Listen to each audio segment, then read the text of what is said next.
When it snows, we often take for granted that the snow gets cleared from our city streets. But that job gets done thanks to the Public Works crew at the City of River Falls. Plowing the snow is just one of many things the Public Works team does. They stay busy year-round with tree removal, street sign maintenance, mowing the grass at city parks, and much more. To learn more about the Public Works team, we're joined on this week's episode of the Kinni Cast by Ellefson. As a Public Works manager, Erica oversees the operations of the Public Works crew and helps ensure that the city's streets, parks, and other resources are well maintained for the residents of River Falls. So settle into the first episode of the Kinni Cast in 2026 as we dive into all things Public Works.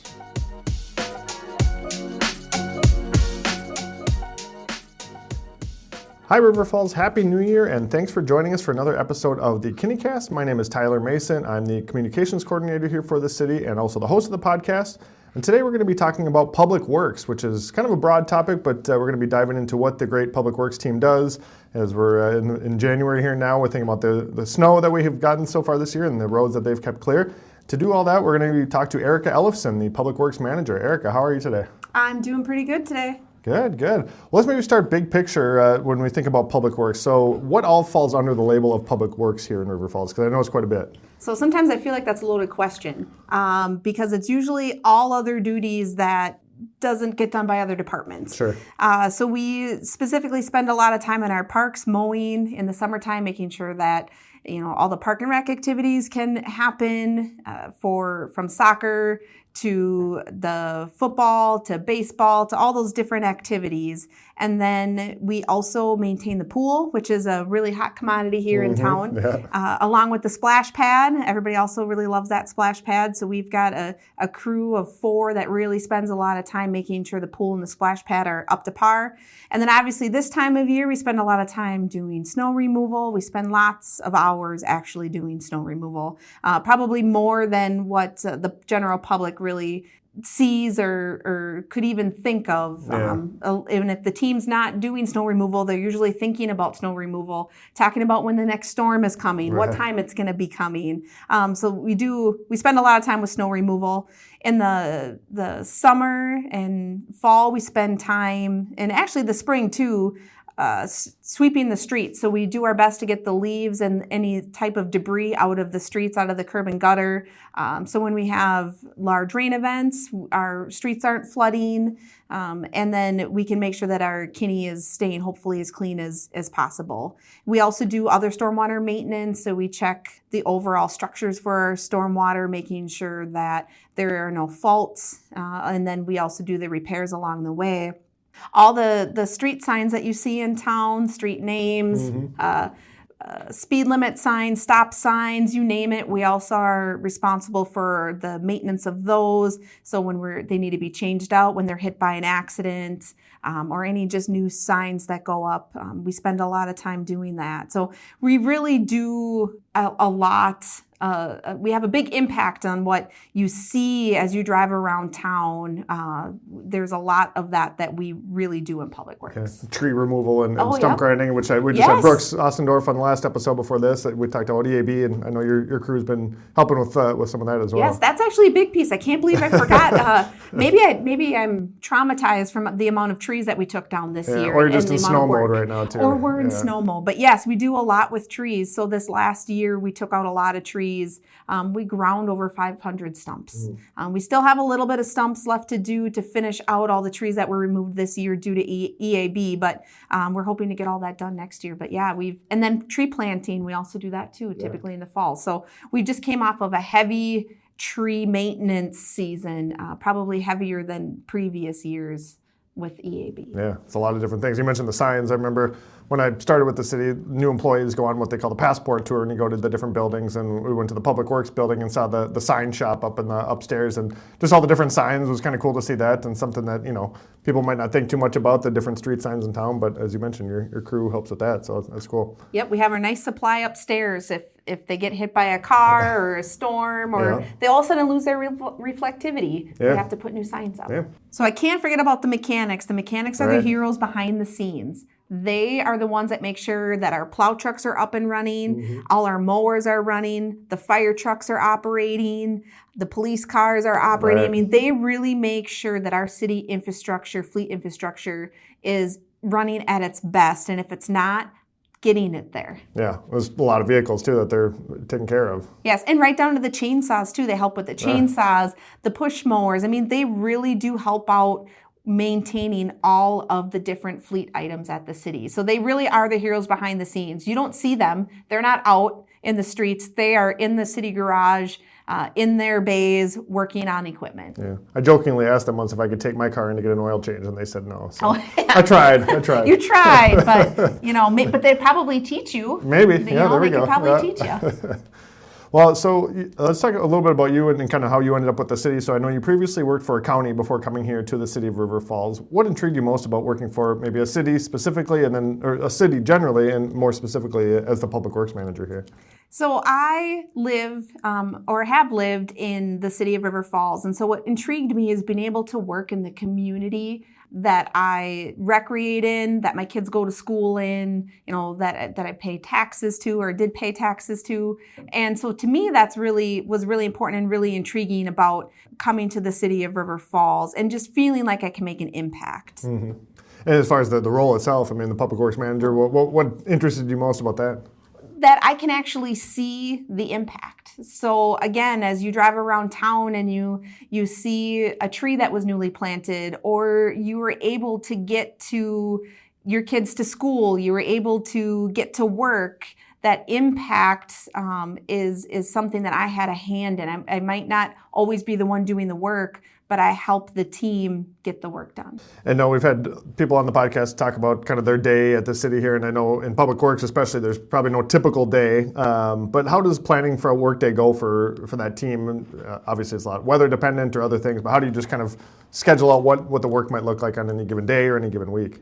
Well, we a lot of times look at the priorities. We might have a plan for a week. So for example, a week that we're doing tree removals, and for whatever reason, it rains and we can no longer do tree removals. Well, that might be a week that we do street signs, and because some of that work can be done in-house, or maybe we're cleaning trucks and detailing trucks. The work that we do is really weather dependent.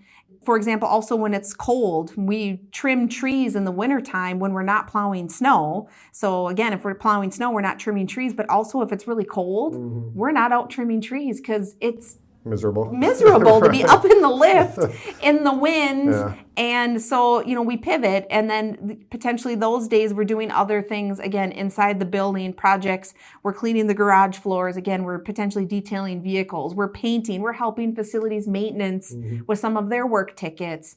So really our day and our week is just so much dependent on weather. Yeah. And pivoting, if we have a storm that comes through and we were planning to line paint maybe because it's early spring or starting of summer, and a storm comes through, well, we're not painting lines anymore. Right. We're dealing with the storm. We're dealing with the tree removal, the cleanup, trying to get everything around town looking, great again. Yeah. Because really, it's our impact is what you see. Right. You mentioned the storms, and I've been out there when the crews have been cleaning up trees that have fallen down and all that sort of thing. So yeah, really, I guess the week or the day could shift depending on circumstances out of your control. So always got to be ready.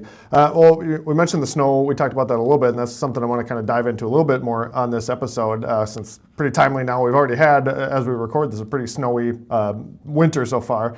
Can you maybe just start by generally walking us through the department's plan for when a snow event occurs, just from the beginning to kind of how that whole process works? Well, really, we look at what the snow, the duration, right? When is it supposed to start? When is it supposed to end? How much are we actually supposed to get? So each snowstorm is truly unique because they're no two are the same, because they start and end at different times again and have different amounts that fall. And so what we really look at and try to determine is, when are we actually going to get measurable snow? When is that snow going to start sticking and accumulating on our streets?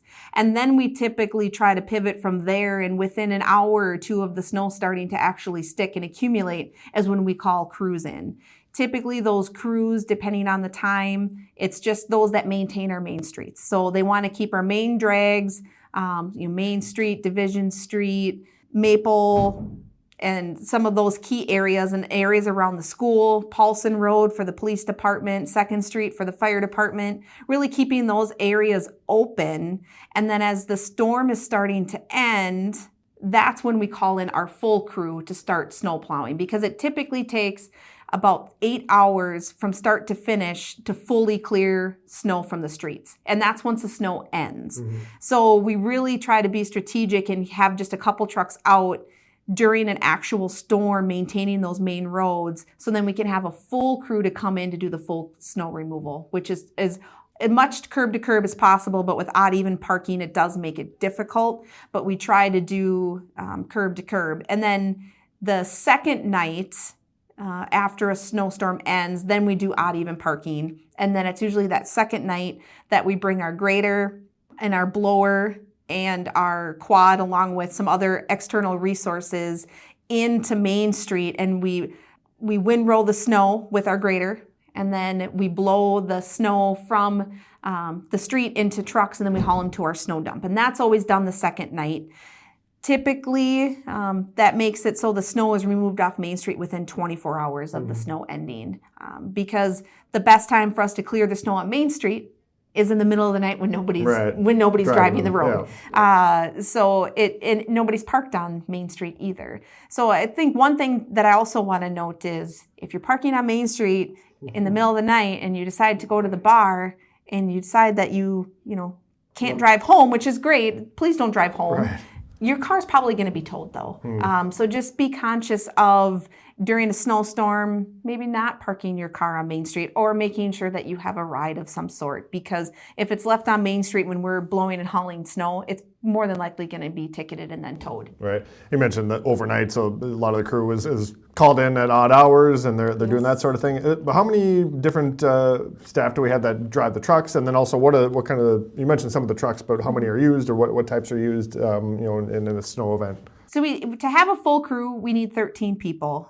So in that, we have 5 plow trucks, a grader, 2 loaders, a John Deere tractor, 3 one-ton trucks, and then we also have a sweeper and a blower on a John Deere mower that we convert in the wintertime to get bridge decks and city-owned sidewalks and that such.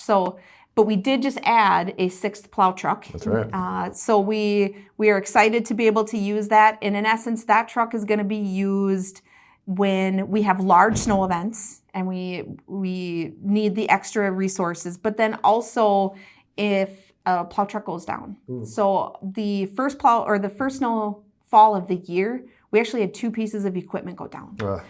One was just a hose. Our mechanics are great. They were able to get it fixed. But the other one was our transmission. And so we were without a truck during a snowstorm around Thanksgiving.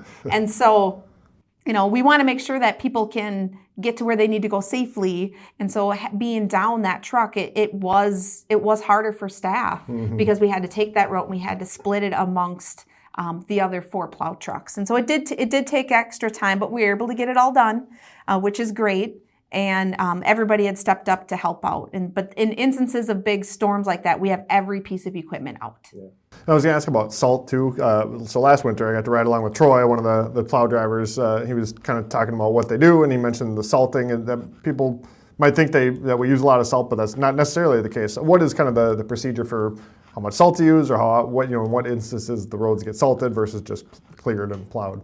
So when we're maintaining the main roads, when the storm is still going on, we do salt then. We clear the snow and then we'll typically salt intersections because we might not be in that area again for a while. But in general, we salt when we plow the snow because the salt helps melt anything that's left on the roads, right? But we also try our best to pre-treat the roads. And when we pre-treat the roads with the salt brine, it actually allows us to use less salt when the actual snow event is going on because the brine pre-treats the roads and helps with melt the snow and ice so it doesn't accumulate. So we actually use less salt product when we pre-treat. Gotcha. Okay, that makes sense.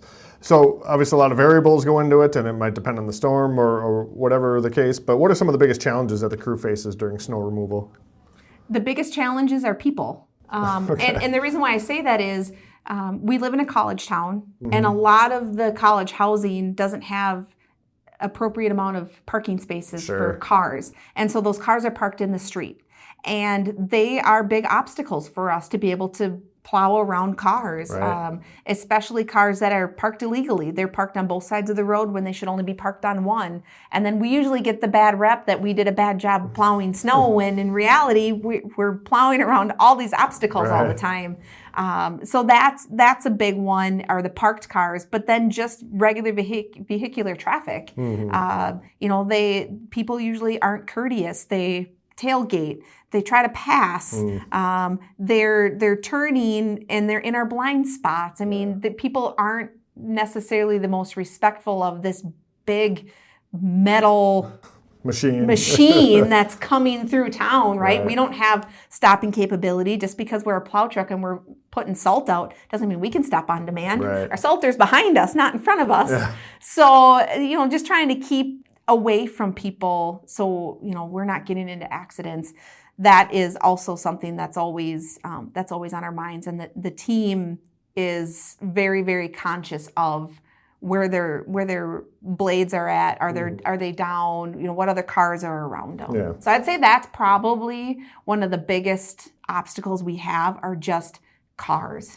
Parked cars moving, just everything in general. So a good reminder for people listening, don't forget the odd even parking rules during the winter time. And then, as Erica mentioned too, give the trucks some space, because they are big and they look complicated to drive. I'm sure those guys have it down pretty well, but when I got to ride along with Troy, there's a lot of levers and different things that they're trying to worry about as they're going. So just give them space, let them do the work, and they'll get the roads cleared. Yes. So when you look at the growth and the change happening in the city, how does that impact Public Works from maybe a long-term planning perspective? How it impacts Public Works is the more infrastructure that the city takes on, the more that we have to maintain and take care of, right? So when we're adding these new developments, we're having to now plow them. We have to make sure that we're inspecting the catch basins. We're having to make sure that if there's a paved trail, that gets on the snow removal route also. There's just so much that when we add that new infrastructure, it does add up. So if we add one new development at a time, is that going to overwhelm us and we have to hire a new FTE? No. We don't have to hire a new full-time employee with adding one housing development. But if we start to add 6 or 7, then it might start to make sense it might be time at that point to be able to hire new staff. And then with the new staff comes the equipment that comes with it. So specifically mowing equipment, when we're taking on new parks and new housing developments, if we're taking on something new, potentially we now are taking away or having less time to do other things. And so really trying to find that sweet spot of when does it make sense for us to add an FTE and potentially add equipment for that FTE to operate. So we're not quite there yet. I believe that we did add a +1 FTE in 2022. And so I don't know if the plan is, in the near future for us to add another one, but we did recently add an FTE in 2022. Okay. So we talked a lot about all the different things that Public Works does. What's maybe something that residents might be surprised to hear that is handled by Public Works? I think one thing residents are going to be surprised on is roadkill. And somebody's got to do it. And usually it's Public Works that gets the short straw. And so we do pick up, animals that are hit on the side of the road, just within city limits. So we don't typically take them off of Wisconsin 35, between Radio and Cemetery Road. That area we don't take the roadkill from, but other areas around town. It's not a glamorous job, but somebody's got to do it. Well, it's not me, if I'm being honest. No, it's honestly, if we're being honest, it's not me either. The team is phenomenal, and they just go take care of it. What's something, as you think about the team, what's something you're especially proud of your team for and the work that they do? They work well together, and that might seem kind of cheesy, but they all have their special skill, the one thing that they do really well. And when we go to do work, we really look at whose skill it is.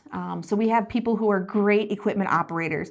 We have people who are have expertise in concrete, expertise in asphalt. They have expertise in turf maintenance. Our pool operations, right? So everybody has their niche or their skill, and that's what helps us be efficient, and where we don't have to hire a lot of contractors to do work for us anymore, because we have that expertise in-house, and we really foster and try to encourage doing things in-house, because people take pride in the work that they do, and they're proud of that work. And so I really am proud of our team for really taking on a lot in-house and then knowing what each other's skill is. And they teach each other too. I know recently there was, I forget, it was a Joey that is a concrete expert and taught some of the other guys how to do sidewalks, and so they did a sidewalk with concrete, and he didn't even need to be there because he taught them well enough. So they were on their own. Yeah. So and we have that a lot, and I think concrete is probably one of the big things that we have taken on in-house that they used to hire outside. We have somebody else, another Joey, believe it or not, who has a lot of Joes and Joeys in the city. There is a lot, and there's 3 in Public Works, but Joey, the other Joey, has experience in asphalt. And so, we've been able to do some things with asphalt that we've never been able to do before. We've had to hire out. So it's really great having that expertise in-house for some of those smaller projects to be able to do it. Well, last question, Erica, this is what everyone gets asked at the end of it, is what impact do you hope your work will have on the people of River Falls? I hope that people are going to be able to drive around town and see how much we care, I care. We do our best to make sure our streets are swept and they're clean and they're looking nice for people coming in to downtown to spend their money, and that kids have great parks to be able to play at, and that they can run around while their parents can sit back and just watch them and enjoy, right? That their streets are safe for people to go down, and they don't have to worry about hitting anything, or large potholes or cracks or whatever. Like we really try hard with the resources we have to be able to have everything look great all the time. Again, sometimes things are missed, and we find out about them and we fix it. But I'd say that's my big thing is I hope the people of River Falls realize how great our community is and how clean it is and how much the Public Works staff spends time making it look that way. Yeah, you and your team are responsible for a lot of different things, and I think it all helps make River Falls a pretty great community. So, Erica, thanks so much for the work you're doing, for taking time today to chat on the Kinni Cast. No, thanks for having me. It was great. Absolutely. And thank you to everybody for listening to this episode of the Kinni Cast with Erica Ellefson, our Public Works Manager here at the city. If you don't subscribe already, be sure to hit the subscribe button on Spotify, Apple Podcasts, wherever you listen to your podcasts, or you can find it on the city's website at rfcity.org. Until next time, have a great day, River Falls.